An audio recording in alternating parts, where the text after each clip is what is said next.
Et bien le bonjour YouTube. Alors, premier tuto sur Total War Warhammer 3. On va commencer par les hauts elfes, donc qui est une des races principales de Total War Warhammer 2.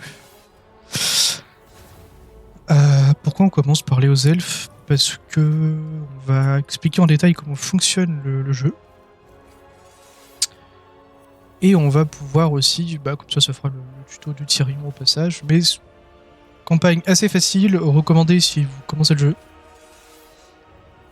Du coup, premier truc à regarder quand vous choisissez un perso, les effets à droite. L'armée en question, pas très grave.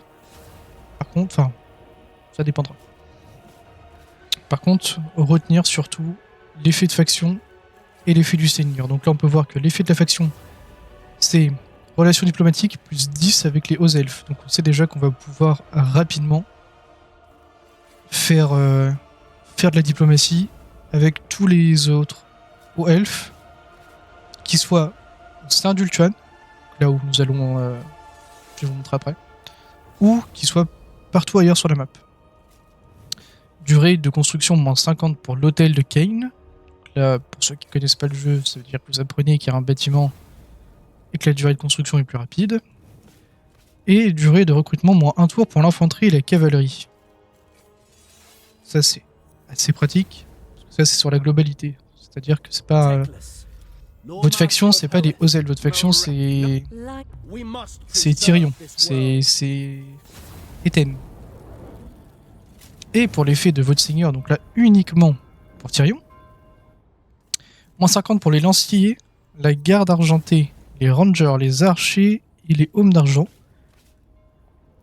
Déjà, vous savez que dès le début, vous allez vous orienter là-dessus niveau économie. Et rang recrutement plus 3 pour les gardes maritimes de l'Auterne. Voilà. Là, vous avez votre armée déjà dès le début. Vous allez pouvoir aller chercher et rush. Donc hop, on va commencer la campagne. On va expliquer comment fonctionne le jeu.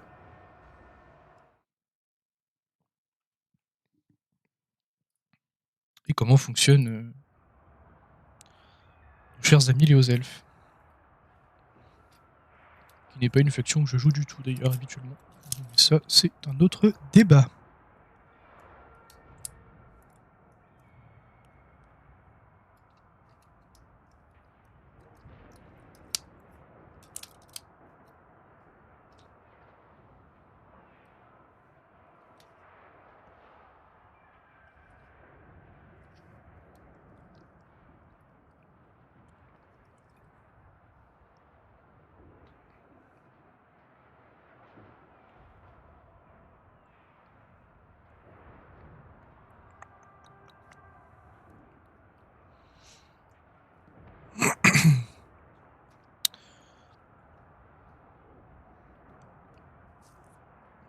Du coup, avec Tyrion, nous allons pop à Ultuan, la terre des elfes en vrai. Et en plein milieu, vous allez voir un grand vortex. Ce vortex a pour but de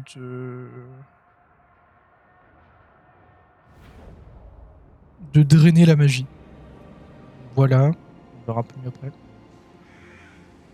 Pour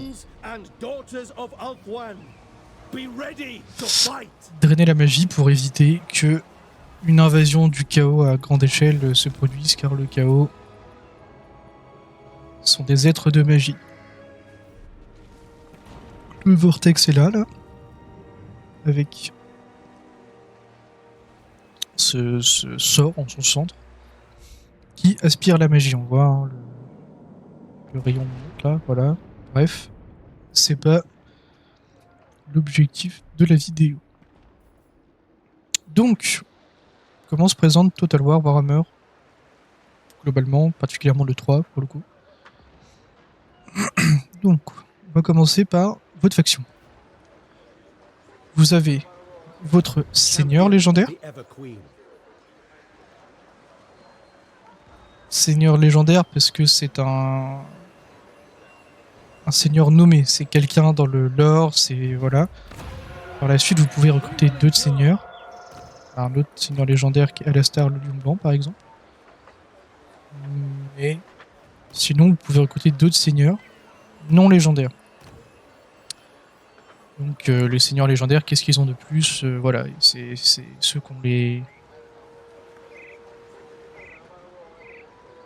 ceux qui ont des bonus. Alors que eux, les bonus... bon, alors pour le coup, ça peut être des malus pour les hauts elfes, ça peut être des bonus. On va y revenir, c'est en fonction de l'influence. Et donc, vous avez vos seigneurs, et de base, votre seigneur légendaire. Et il y a à côté ce qu'on peut voir, les héros. Le seigneur dirige l'armée.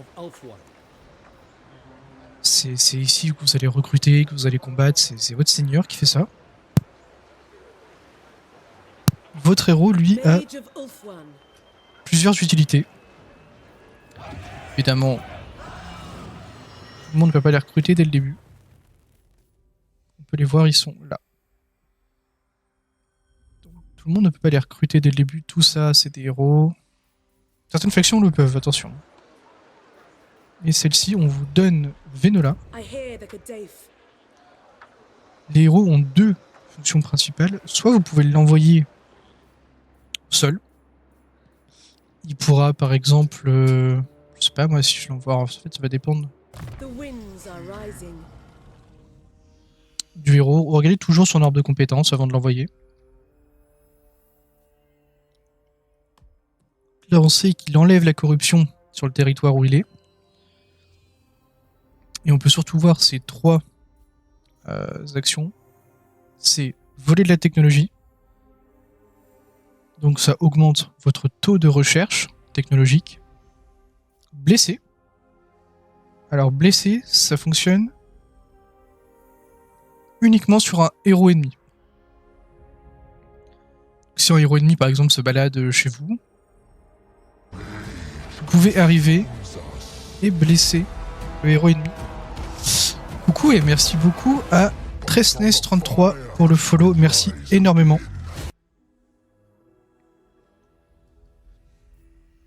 Et donc du coup, blessé ne fonctionne que sur un héros ennemi, et ça peut fonctionner aussi sur un héros ennemi qui est dans une armée. Mais ça, on va le voir un tout petit peu après. Ou bloquer l'armée, ça veut dire que voilà, portée de déplacement réduite. Évidemment, plus nous on va monter le sort, on voit les trois petites bulles. Niveau 1, 2, 3.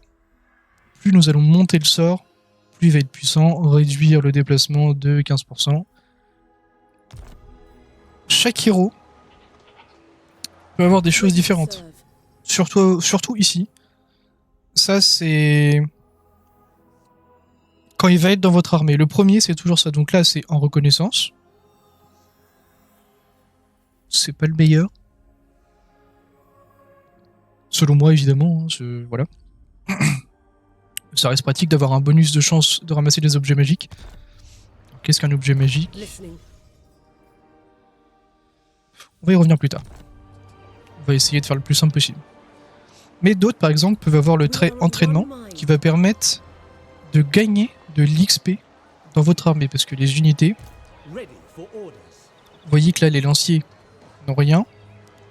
Et mes gardes maritimes de la Loterne bouclier ont un petit grade ici. Vous voyez, rang d'unité 3. Ça veut dire qu'ils ont pris 3 levels. Ce qui leur donne donc du commandement, de l'attaque en mêlée, de la défense en mêlée, de la précision. On va expliquer les stats après. Tout va bien se passer. Comme dirait un ministre. Et donc la deuxième fonction des héros, c'est de rejoindre l'armée. Hop, donc là on voit bien, elle est dans l'armée du Seigneur, elle est ici. Vous vous servirez de pouvoir la faire rentrer dans l'armée, particulièrement pour, par exemple, des sorts. Des sorts ou en faire ce qu'on appelle un one-man army, c'est-à-dire un combattant très puissant.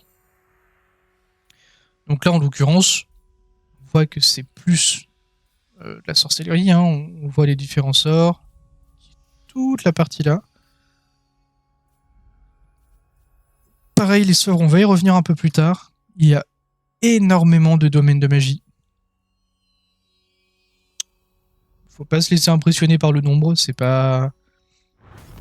Mais voilà, pour donner une idée, ça commence à faire quelques domaines de magie. En réalité, certains sont liés à des factions. C'est-à-dire que, je sais pas, moi, le domaine de la gueule, par exemple, c'est uniquement pour les ogres. Déjà, tant que vous ne touchez pas aux ogres, vous ne verrez pas ça. Le domaine d'Ashut, c'est que pour les nains du chaos. Nurgle que pour Nurgle, Slanesh pour Slanesh pour Slanesh. Tsinch, Tsinch. Enfin bref, faut pas être effrayé par le nombre de la magie. On y reviendra un peu plus tard au fur et à mesure des factions. On va dire que les plus importantes, entre grosses guillemets, à retenir, ça va être lumière, cieux, mort, feu, métal, domaine de la vie, domaine des bêtes, de l'ombre en vrai, haute magie. Non, ça non. Voilà, ouais, ça va être cela vraiment. Feu, mort, domaine des cieux, lumière, métal. On va dire que c'est les principaux, c'est ceux qu'on va retrouver dans plusieurs factions parce que c'est de la magie qui n'est pas. C'était bien ça que je voulais faire, qui n'est pas liée à une seule faction, vous voyez. Donc là, on a le mage, entre guillemets, on peut le voir en haut le nom, mage cieux, entre parenthèses, feu, la haute magie, celui-là de la lumière, des bêtes, de la mort, de la vie, et le dernier que j'ai trompé, des ombres. Voilà. Plusieurs factions auront cette même magie réunie. Du coup, au début, quand vous commencez le jeu, concentrez-vous sur... Sauf si, enfin, via les autres tutos, vous voulez commencer une autre faction, bien évidemment. Mais on va dire que voilà, faut pas se laisser impressionner par rapport au nombre de magie. C'est pas parce qu'il y en a plein qu'elles sont toutes très utiles. Et certaines sont uniques à une faction ou à certains sorciers en particulier. Sinon, vous ne les retrouverez jamais. Pour prendre un exemple rapidement, domaine de Neikara. À part si vous jouez justement les rois des tombes, personne ne l'utilisera. Personne. C'est unique à cette faction. Donc en vrai, il y en a beaucoup. Tant mieux, ça permet d'avoir la diversité en termes des magies, puis ça donne des bonus à d'autres factions, mais il faut pas être impressionné par le nombre. Donc, ça c'était le seigneur et le héros. Les points importants, hormis ces deux-là, c'est tout en haut, vous allez avoir votre trésorerie. Donc c'est vos fonds que vous avez actuellement. Là, j'ai 7000. Et par tour, on voit que je gagne plus 1722. Là, vous avez tout votre résultat, donc le revenu secondaire, le revenu des bâtiments, total, moins ce que me coûte l'armée. Pour l'instant, j'en ai qu'une armée. Quand le jeu, vous commencez à vous développer, vous pouvez avoir plusieurs armées, ça commence à vous coûter, on verra plus tard. Mais là, j'ai mon total. De toute façon, on peut voir combien vous coûte une armée ici. Pour toutes les factions, ça. Vous avez toujours un système d'économie, un prix de l'armée. Pour ce qui est des bâtiments, là, j'ai Lotern, qui est ma capitale. Pour ça, le premier bâtiment sera toujours le plus grand. C'est votre capitale. Vous voyez que les autres ont que 4 emplacements, et ça sera ça pour tous. Même quand nous allons les prendre, ça restera à 4. Ce n'est plus des capitales. Ce sont des villes secondaires. Il y a le détail de votre garnison, forcément. Votre ville est gardée par des gardes. Gardée par des gardes. Intéressant comme... Enfin bref. Il y a le menu des bâtiments. Ça, on va en parler tout de suite. Comme ça sera fait. Toutes les villes au bord de l'eau contiennent un port. Forcément, c'est un bâtiment économique qui peut donner, en plus de ça, d'autres bonus, comme là, des rangs de recrutement, de la croissance supplémentaire, apportant plus des gens dans la garnison. Alors là, c'est au rang 2, au rang 1, ça donne ça.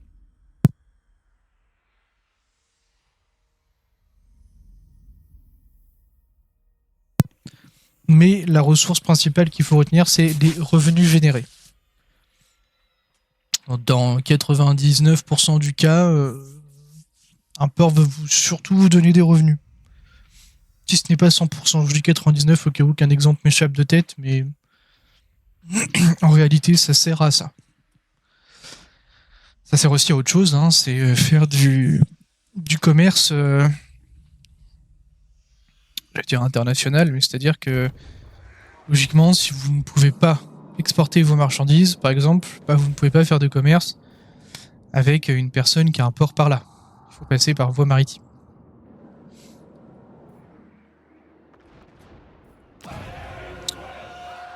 Ensuite, vous avez alors ce qu'ils appellent les repères. Ce sont les bâtiments spéciaux dus à votre capitale ou bien même à vos petites villes. Parfois, les petites villes, par exemple, je sais pas si ici il y en a, on va regarder vite fait. Oui. On voit qu'ici, par exemple, voilà, Angériel peut produire du vin. Ici, le bâtiment de repère suivant peut être construit. Donc, vous voyez que parfois, les villes, par exemple, celle-là, on voit qu'il n'y a rien à côté. Donc, parfois, les villes ont des petits bâtiments spéciaux. Là, il y a un vrai bâtiment spécial, on le voit, il est là. La flamme d'Azurian sacré, là, ce sera un bâtiment si vous voulez avoir du vin. Certains bâtiments sont plus ou moins utiles. Enfin bref. Ensuite, il y a les bâtiments militaires de base. Bâtiments militaires de base, bon, bah, pas trop besoin d'expliquer, c'est un petit peu dans le nom, on va dire que c'est les premiers bâtiments qu'on construit.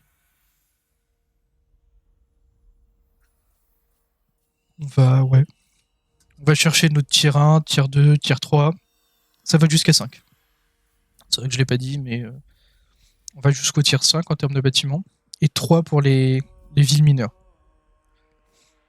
Seule la capitale peut monter jusqu'à 5. Donc, militaire de base, bah, c'est des unités qui sont en général tiers. Alors, maintenant qu'ils ont rajouté des tiers, on va dire, ce sont des unités qui vont rarement dépasser le tiers 3. Et il ne faut pas trop se fier au tiers d'un côté parce que des unités peuvent être classées comme tiers 3, mais peuvent en réalité sur le terrain être considérées comme du tiers 5. Ne vous fiez pas trop au tiers. Je sais pas s'il y a un exemple ici. Ouais, il y a les Princes Dragons. Prince Dragon, on voit qu'ici, ils disent niveau de l'unité 3. Une unité de Prince Dragon, ça fait mal. C'est une unité de cavalerie d'élite, une unité de choc. Ça a beau être écrit tier 3, la réalité ne l'est pas. Mais, je sais pas comment ils ont fait leurs calculs, mais donc ne vous fiez pas trop à ça. Par contre, les tiers des bâtiments, oui, ça vous pouvez vous y fier. Hein. Vous avez, de toute façon, on n'a pas le choix. Je veux dire, moi, mon truc est tier 2, je peux pas construire plus loin. Vous voyez, j'ai pas le droit de construire ça, par exemple. Pourtant, j'ai l'argent, j'ai 7000. Je ne peux pas parce que mon bâtiment n'est pas encore. Enfin bref. Après, vous avez les militaires avancés. Les militaires avancés, bien souvent, ça ressemble à peu près à ça. C'est-à-dire que c'est des bâtiments qui, eux, vont aller chercher des tiers bien plus hauts. Alors là, c'est vrai que ce bâtiment qui va quand même chercher le tier 4, mais c'est un bâtiment qui donne les Sœurs de Velorn et donc qui fait partie d'un DLC, enfin, l'unité. Parce qu'évidemment, vu que j'ai tous les DLC, là, vous voyez l'armée, on va dire, au complet. Certains qui n'ont pas les DLC, il y a des unités que vous ne verrez pas si vous commencez le jeu sans avoir les DLC. Donc, du coup, ça rendra le truc un peu moins important. Mais les militaires avancés, c'est souvent ceux qui vont aller chercher les bâtiments tier 5, qui vont aller aussi vous donner bien souvent des très bonnes unités. Encore une fois, les princes dragons, la cavalerie d'élite, de choc. qui a des bonus, qui a tout ça. Bref, très bonne cave. On reviendra plus tard sur l'idée des cavaleries, de tout ça. Le premier tuto va être plus long que les autres, parce que je vais en profiter pour expliquer le jeu, les différentes unités. Du coup, ce sera la vidéo la plus longue sur les tutos. Les autres seront plus courts, vu qu'on ne parlera que de la faction. Après, vous avez toujours des bâtiments de défense. Il y a les petites torches. Les torches permettent, c'est écrit, hein, réduit la corruption, blablabla, mais particulièrement, on s'en sert pour découvrir les souterrains Skaven ou les cultes du chaos. En réalité, on s'en sert pas tant que ça. Sauf si vous êtes potentiellement dans une région contre des Skaven. Ça peut devenir un bâtiment, mais il y a des indicateurs qui font qu'il y a potentiellement des Skaven sous vous. Sinon, en vrai, on le construit pas régulièrement. Et sinon, le vrai bâtiment défensif, c'est celui-ci, souvent représenté par un mur. Il permet d'augmenter votre garnison. Par exemple, si on prend le tier 5, on voit les 3 gardes maritimes de Loterne, 2 hommes d'argent, un phénix pure-feu. Et il permet aussi d'augmenter les... Alors là, c'est une capacité de l'armée.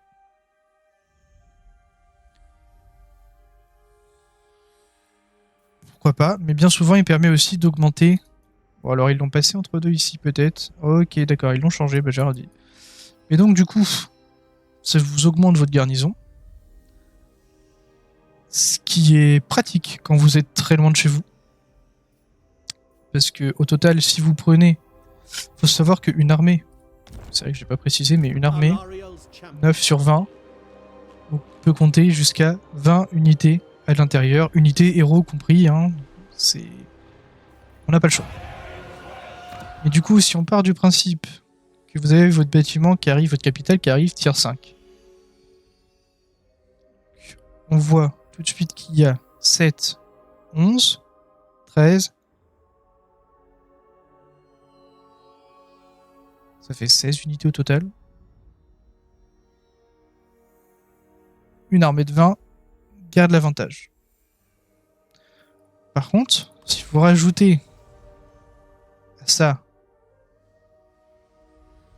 ce qu'il y a là, donc les 6, bah d'un coup, votre garnison, en fait, équivaut à une armée.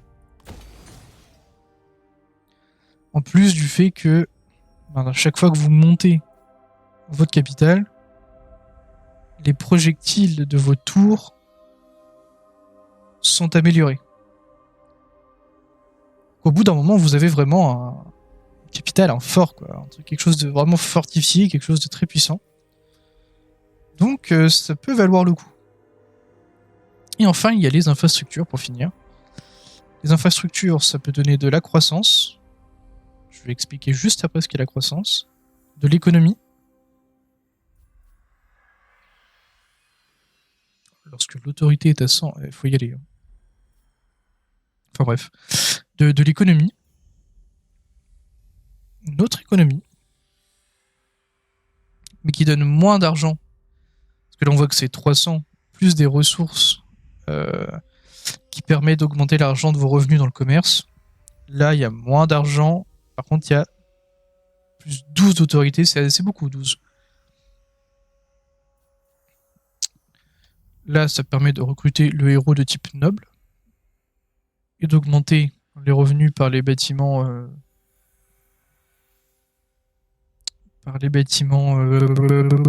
divertissement. Et le dernier, l'ambassade elfique. En réalité, ces deux-là, vous allez les construire pour aller déverrouiller les technologies. Mais technologie, on va y revenir un petit peu après. Pour l'instant, on va commencer par parler de la croissance. Donc, quand vous cliquez sur une ville, vous avez votre panel de région qui s'affiche. Et à gauche de ça, vous avez un petit panneau. Croissance. Première chose, qu'est-ce que la croissance? C'est ce qui vous permet, en plus de l'argent, de faire monter le tiers de votre ville. Donc là, on voit que j'ai 40 de croissance. Il m'en faut 375 pour pouvoir avoir un deuxième surplus. J'en ai déjà un, on le voit là dans le rond. Donc, estimation. Enfin, c'est pas estimation, c'est. Il va falloir 10 tours pour avoir un deuxième surplus et donc pouvoir passer l'Auterne au tier 3. Donc la croissance, à quoi ça sert? Monter les capitales ou bien monter pour certaines factions les bâtiments, mais on verra ça en temps venu. Là, on voit le revenu de la ville. Vous pouvez enlever le revenu. Toujours pratique d'avoir des sous, moi je trouve, mais voilà. Si vraiment c'est critique, vous pouvez le faire. Critique par quoi? Critique pour l'autorité.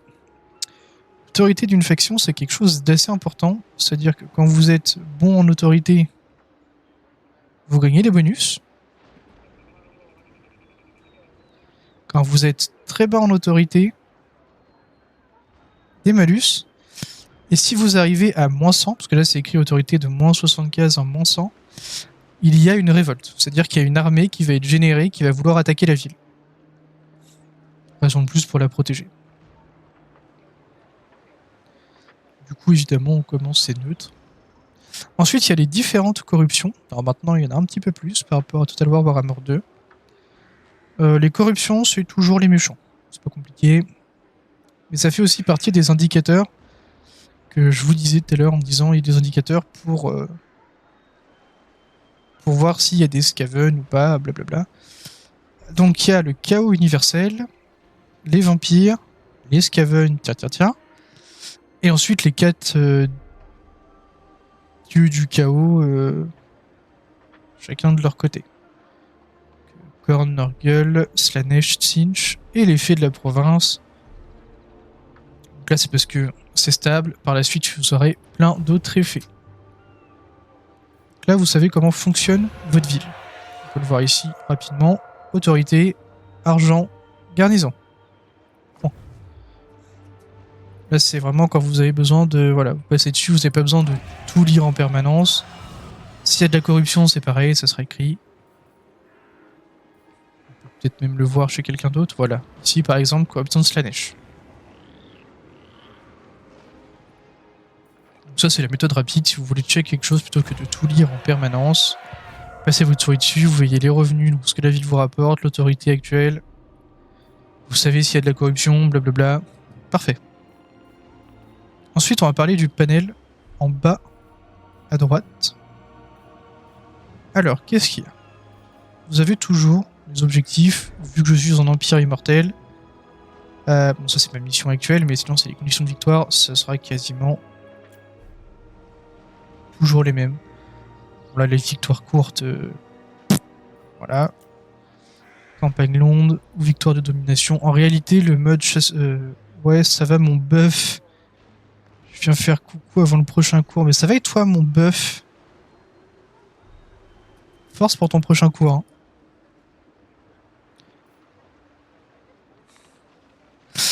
Vu que nous sommes en Empire Immortel, en réalité... occuper les 272 colonies, c'est long. C'est très long. Voilà, la victoire de la campagne, mais...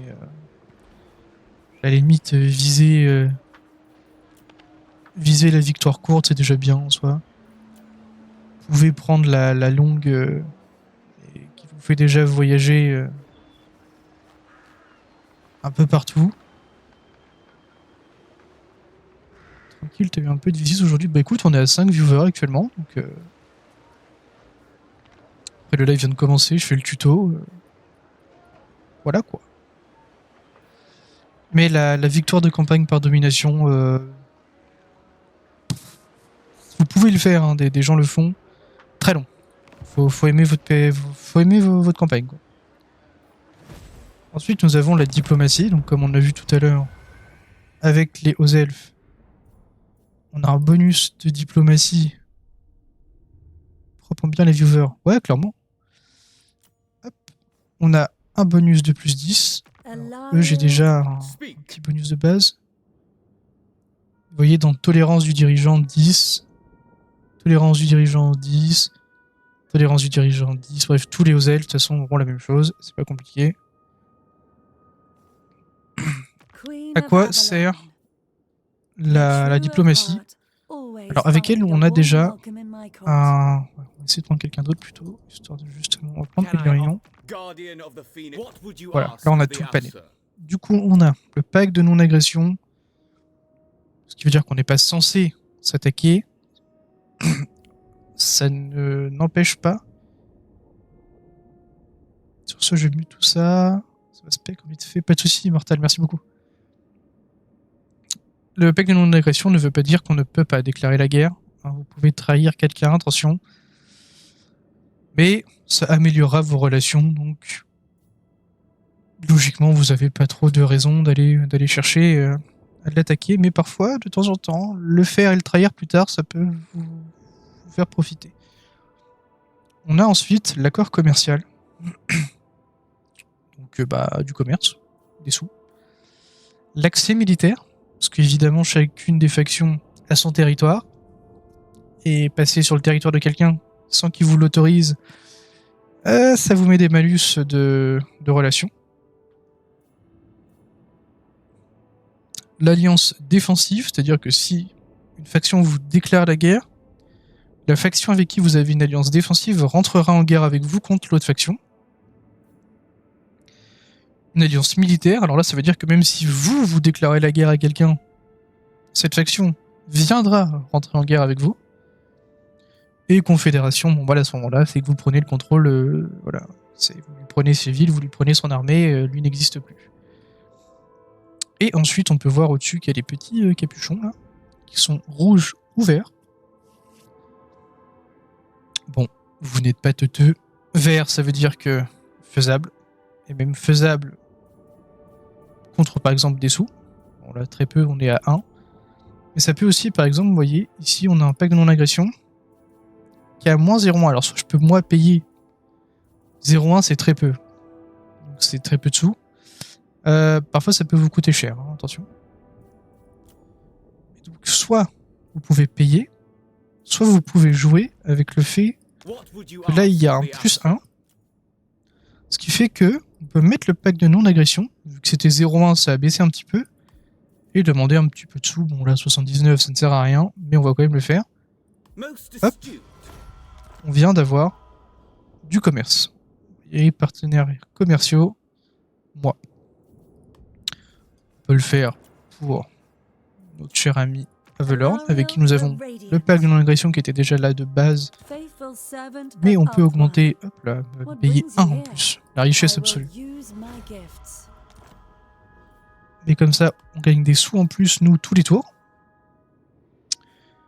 Et ceux qui sont pas contents, ils sont pas contents. On s'occupera de plus tard. Ensuite, les technologies. Comme tous les jeux RTS auxquels vous avez pu jouer avant, celui-ci, technologie donne des bonus, jusque-là, vous l'avez. Chaque arbre technologie est différent. Ça peut être par faction, ça peut être par seigneur. Donc cet arbre de technologie-là, et on va dire celui-là de Tyrion. Alors il sera parfois partagé. Parfois il y a un arbre de technologie qui sera partagé entre plusieurs seigneurs, voilà. Parfois chaque seigneur a un arbre au sein d'une même faction, enfin d'une même race plutôt, aura un arbre technologique différent. Il ne faut pas se fier à celui-là. Celui-là, c'est celui-là de Tyrion. Bien que je crois que les hauts elfes font tous le même. Mais vu que j'ai pas envie de m'avancer, on va partir sur ce que j'ai dit en premier. Bon, là, au début, pas trop le choix. Hein, voilà. Et donc, là où vous voyez des petits bâtiments à côté, et c'est ce que je disais tout à l'heure, où il y a certains bâtiments qui vont devoir être construits uniquement pour la technologie. C'était cela que j'avais donné en exemple. On voit le petit logo de recherche, une épée croisée d'une plume. Il y en a d'autres de toute façon qui font partie de vos bâtiments que vous allez construire de base, donc ça sera naturellement. Mais l'arbre technologique permet donc des bonus. Donc ici, ça me permet de réduire le coût de recrutement. Et ça me permet surtout de déverrouiller cette première case qui va me permettre d'aller chercher c'est de la puissance des armes pour mes lanciers, tout ça. Là, ça va être de la vitesse. Là, c'est les prouesses à l'arc, donc c'est qu'ils vont pouvoir tirer plus vite. Ils vont pouvoir décocher les flèches plus rapidement. Voilà, leur taux de rechargement est réduit. Ainsi de suite. Ensuite, qu'est-ce qu'il y a? Alors là, nous avons l'intrigue à la cour. Beaucoup de factions, en plus de l'argent, ont un bonus. Pour les hauts elfes, en tout cas Tyrion, l'influence. Montant total d'influence, pour l'instant 0, évidemment. On est tour 1, on n'a pas commencé encore. L'influence, vous pouvez le régler à partir de là. Pour les hauts elfes, quoi ça va servir? Vous pouvez choisir quelqu'un que vous avez vu, c'est-à-dire que vous n'êtes pas bloqué que à cela, mais pour l'instant on ne voit rien ailleurs. Et ça permet de soit augmenter vos relations avec eux, soit les diminuer. Alors certains peuvent dire que ouais, mais les diminuer c'est un peu débile. Pas vraiment. Il faut savoir jouer avec. Comme je vous disais tout à l'heure, un pacte de non-agression fait que si vous attaquez, vous allez prendre un malus. En termes de confiance par rapport aux autres. Du coup, vous pouvez par exemple forcer une faction à vous déclarer la guerre, en diminuant au fur et à mesure vos relations. En le faisant sur le plan de l'influence, donc le plan caché. Ensuite, il y a les rites, ça tout le monde les a. Pas les mêmes évidemment, mais tout le monde a des rites. Qu'est-ce que c'est les rites? C'est vous payez et vous avez un bonus sur le nombre de tours indiqués, la durée des effets, et ça c'est le tour de relance. Tout le monde les a, c'est pas la chose que personnellement j'utilise le plus, en tout cas pas avec les hauts elfes, mais d'autres factions en ont des plus intéressants, bien qu'en soit, par exemple celui-ci, voilà quoi, affecte les murs de la cité, l'équipement de siège, tout ça, une grosse explosion, ça peut faire la différence. Faut savoir les utiliser. Et il y a donc l'épée de Cain qui ça est relatif surtout aux elfes. Tout le monde n'a pas quelque chose d'intéressant. On sait qu'elle est ici. Il faut construire l'hôtel de Cain. Je vais pas vous expliquer ce que c'est en vrai. C'est un item spécial dans le jeu qui a des malus et des forts bonus. C'est pas forcément ce que vous avez besoin de savoir. Du coup, de tête, je crois que j'ai tout présenté sur le jeu de base. Les bâtiments, c'est fait. Normalement, j'ai à peu près fait le tour sur la base du jeu. On va maintenant pouvoir voir les batailles. Du coup, notre armée, on la dirige contre l'autre armée. Alors là, c'est une free win, vous pouvez faire une risotto en soi. Moi, je vais juste la faire pour vous montrer à quoi ressemble la bataille de manière globale.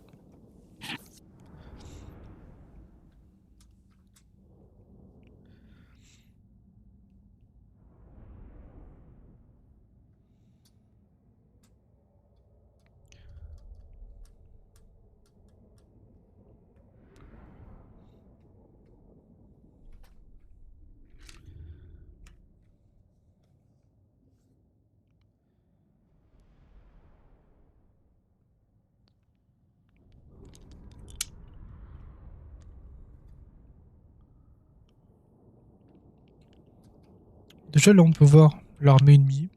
On va essayer de combler le temps de chargement. Ah bah, il y avait la map au milieu. Alors, c'est là que tous les fans de Warhammer sont très contents. C'est que vous pouvez voir vos petites figurines prendre vie. Je sais pas s'il y a beaucoup de joueurs au elf en vrai, mais bref. Ça reste toujours très joli.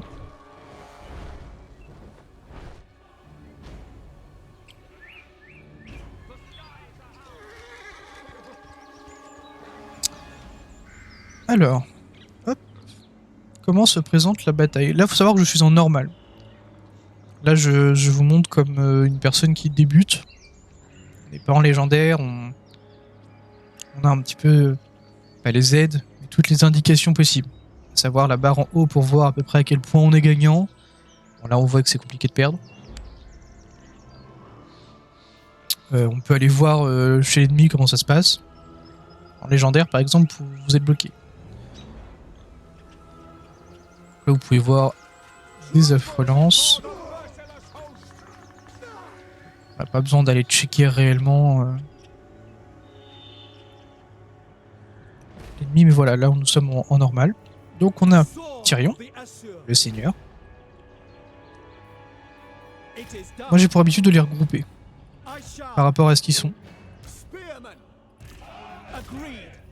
C'est pas un conseil que je donne, hein, vous n'êtes pas obligé de le faire. Surtout pour les unités solo comme ça. Mais j'aime bien regrouper mes unités. Alors, Seigneur légendaire. On va pouvoir parler de toutes les stats. Let's go. Du coup, qu'est-ce qu'on a? Nous voyons en armure. Bloquer des dégâts toutes sortes, sauf ceux des perforations d'armure. On sait qu'il est en armure, on sait qu'il... De toute façon, il a 125 d'armure. Résistance de l'unité aux tirs et aux attaques en mêlée. C'est un petit peu... voilà, c'est de l'armure, c'est tempo... les dégâts que vous prenez. Il y a aussi des dégâts perce armure. On peut le voir ici. Perforation d'armure. Donc c'est-à-dire que justement c'est fait pour contrer l'armure. Je sais pas moi, si vous jouez à League of Legends par exemple, c'est un Dominique. C'est de la létalité, c'est quelqu'un qui a de l'armure lourde, comme par exemple Tyrion, qui a 125, a envoyé une unité qui peut perforer déjà de l'armure, donc lui passer à travers, en partie, ça peut pas faire de mal. Expert en mêlée. Et spadassin. En réalité, lire les trucs là n'est pas très important, là on le fait. Ce qu'on peut surtout voir, c'est qu'il a 3216 HP et les stats là. Les capacités, si ça vous fait plaisir, certains. En vrai, oui, dans les capacités, il faut les dire. Mais on va commencer par les stats. Donc on a 125 d'armure, on voit que c'est bien rempli, c'est assez fort. 89 de commandement, c'est beaucoup. Vitesse 36, c'est peu. C'est peu. Disons que pour quelqu'un à pied, c'est assez normal, vous voyez, on ne dépasse pas, mais bon, voilà, la cavalerie, 84. Notre petite bête volante, là, notre beau petit phénix, on est à 120. Là, actuellement, il est à pied, forcément, on ne peut pas aller aussi vite que des chevaux.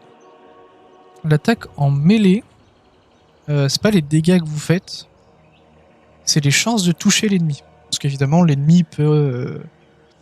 En fait, il y a l'attaque et la défense en mêlée. Donc, les chances de toucher l'ennemi et les chances de vous faire toucher par l'ennemi.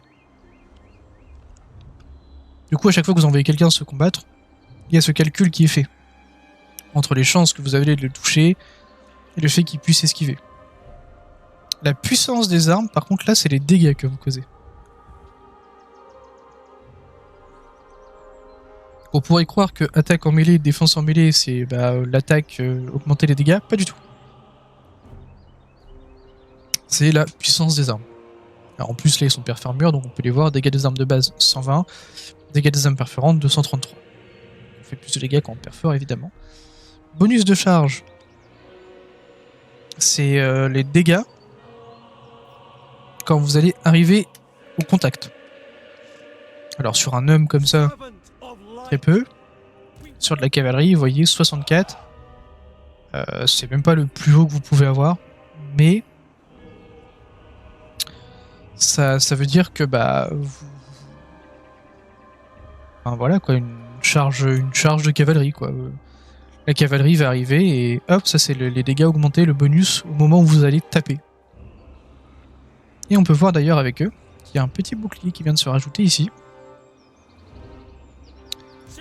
On peut juste en fait lire là, voilà, bouclier, 30% des projectiles tirés de face par des petites armes à feu.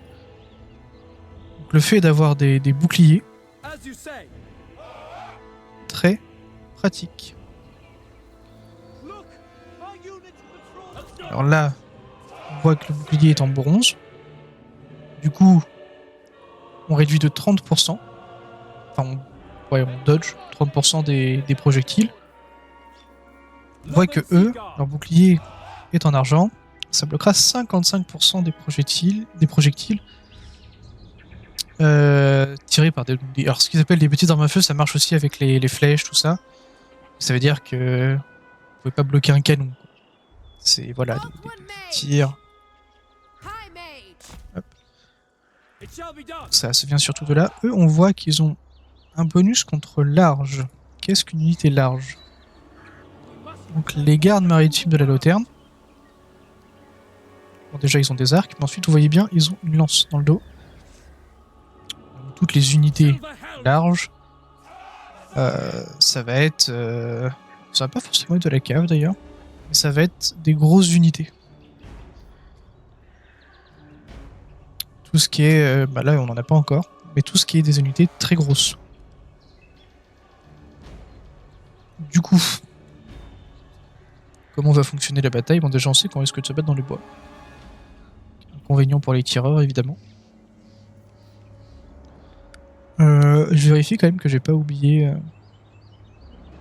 quelque chose qui serait un peu dommage. Après, c'est les capacités. Alors ça, c'est à vous de regarder ce que peuvent faire vos unités. Par exemple, ici, on voit qu'on a sillage de feu. Donc là, on voit que le phénix a un sort. On voit qu'il provoque la peur, la terreur. Il peut voler. Ça... Il est réceptif à la magie. Capacité passive, bon, quand il perd des PV, il perd des... Ok. Et...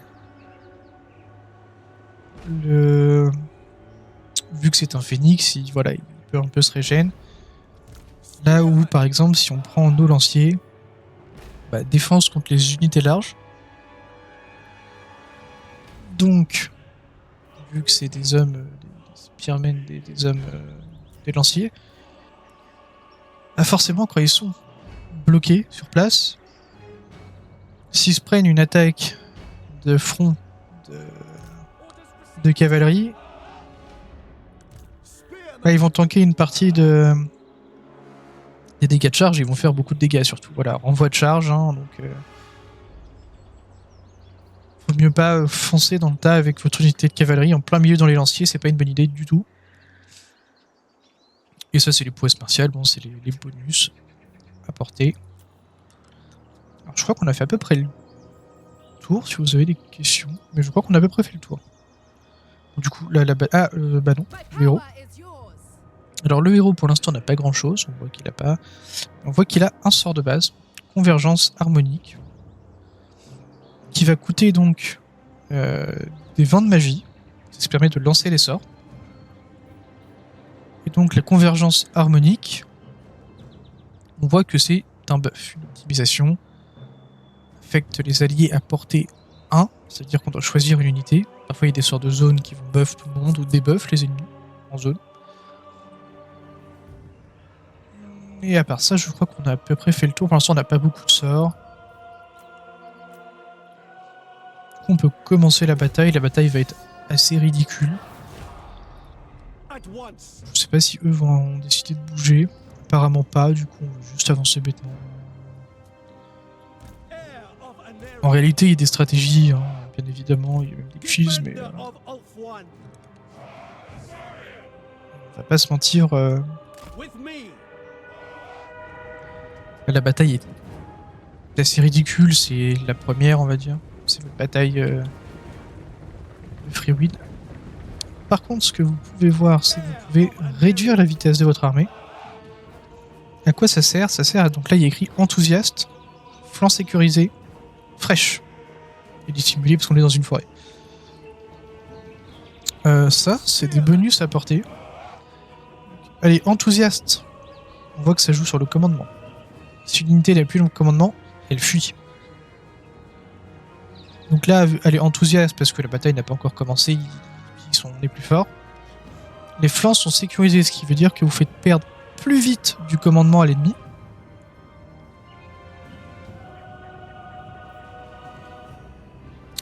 Quand vous les contournez. S'il y a une unité devant, une unité derrière, bah, du coup, ils sont un peu plus inquiets. On va se foncer dessus, allez-y. Voilà.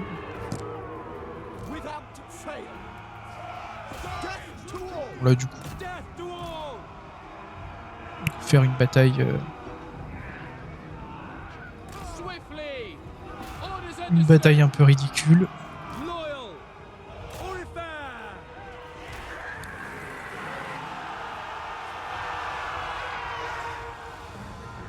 Ils sont précis quand même, nos archers. Hein. Rappelle qu'ils tirent depuis les bois. Je l'aurais pas fait personnellement.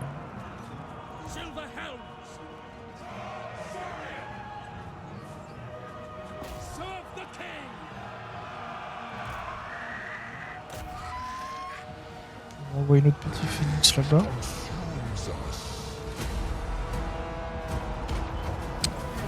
Bonjour et merci beaucoup pour le follow. Chunju 2 OP. Chuop. Chunju Chuop, peut-être. Je sais pas comment ça se prononce, si c'est en anglais ou en français. Et merci beaucoup pour le follow, mec.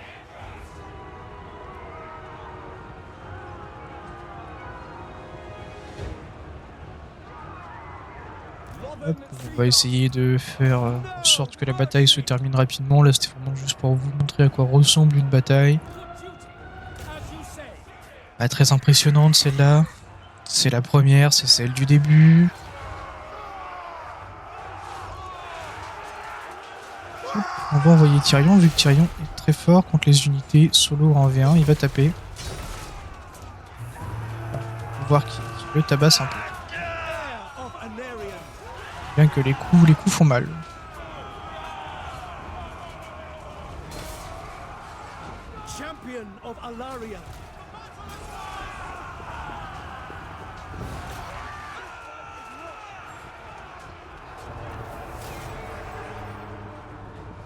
Victoire. Alors là, soit vous pouvez vous amuser à partir du principe que vous voulez décimer vos adversaires et faire de l'XP. Et donc continuer la bataille jusqu'au bout. Soit vous vous dites, en vrai, un peu la flemme, et terminer la bataille. On va quand même essayer d'en tuer quelques-uns. Alors là, ils sont de dos, donc leur bouclier ne leur sert à rien. On rappelle que c'est de face, évidemment. Donc là, là leur bouclier ne dodge plus rien. C'est ça que vous les voyez tomber comme ça, comme des mouches, malgré leur bouclier. C'est quand même bien foutu, hein, ça fonctionne que de face. Voilà.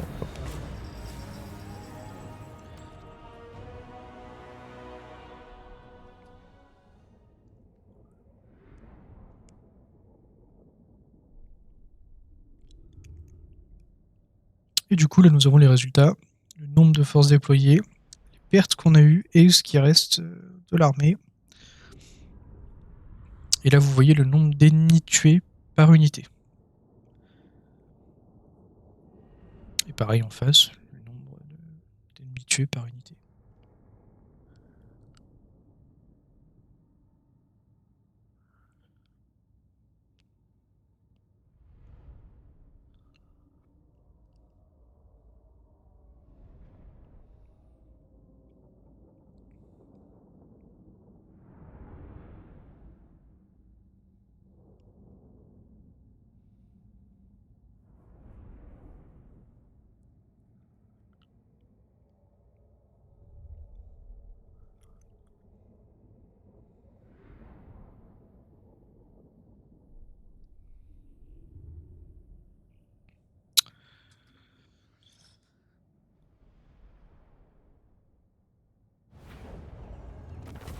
Arrivé à là, vous avez plusieurs décisions. Donc là déjà vous avez vos récompenses. Expérience pour Tyrion. Hop, il passe niveau 2. Récompense 341 de trésorerie. Là vous avez le choix entre exécuter les prisonniers, ça va vous donner de l'expérience pour vos unités, soit de la reconstitution. Vous voyez que mes unités, par exemple lui 78 a perdu un petit peu de vie. Hop, je peux le recons. Ou avoir un peu plus d'argent. Moi je vais recons mes unités, c'est souvent ce que je choisis, ça ou l'argent de toute façon. Puis bon voilà, on va se faire plaisir. Hop, on va directement aller attaquer. C'est dommage que je perds pas d'unité. Faut savoir que quand vous passez votre curseur sur la risotto, si vous avez des cartes qui clignotent en rouge, ça veut dire que cette unité va mourir. Ils mettent une prévie, visualisation, de ce qui va se passer. Et là, plusieurs choix s'offrent à vous. Soit vous occupez, mais déjà vous allez, voilà, pénalité de conquête, machin. Soit vous allez piller, donc vous allez gagner de l'argent, de la reconce, mais vous allez prendre une pénalité plus forte. Mettre à sac, ça va rendre en fait, vous ne prenez pas la colonie, c'est juste que vous la pillez. Juste la piller. Là, c'est piller et occuper, donc vous la prenez. Là, c'est juste piller. Ou bien la raser, où là, vous gagnez un peu de sous, mais il n'y a plus rien. Donc, moi, je l'occupe, évidemment. Et du coup, mission accomplie. Trésorerie plus 500. On a eu une amulette. Ressources obtenues, ok. Colline occupée, voilà. Donc on a eu une amulette. L'amulette, c'est les objets qu'on parlait tout à l'heure avec en reconnaissance, les objets magiques trouvés pendant les batailles.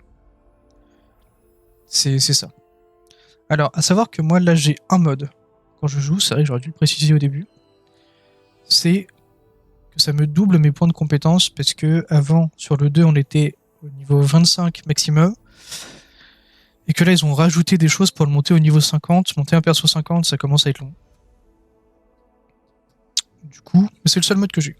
Donc du coup, là, si vous jouez sans ce mode, vous aurez un point de compétence à la place de 2. Ça change pas grand chose en réalité. Enfin si, mais pas tant que ça. Et on va prendre la foudre d'Uranon. Mais ça, je l'expliquerai dans la prochaine vidéo. Celle où on va montrer comment fonctionne Tyrion. Je crois que j'ai à peu près tout montré.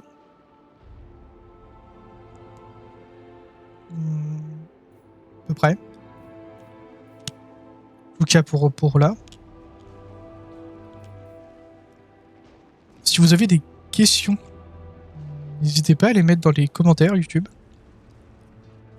Et j'y répondrai soit à l'écrit directement, soit dans une prochaine vidéo où je reprendrai le commentaire avant de commencer la prochaine vidéo. Là, c'était le grand tuto global. Maintenant, on va passer au tuto de Tyrion et de comment le jouer, comment se développer rapidement avec notre ami Tyrion. Du coup, si la vidéo vous a plu, n'hésitez pas à mettre un pouce bleu, à vous abonner à la chaîne. Et on se retrouve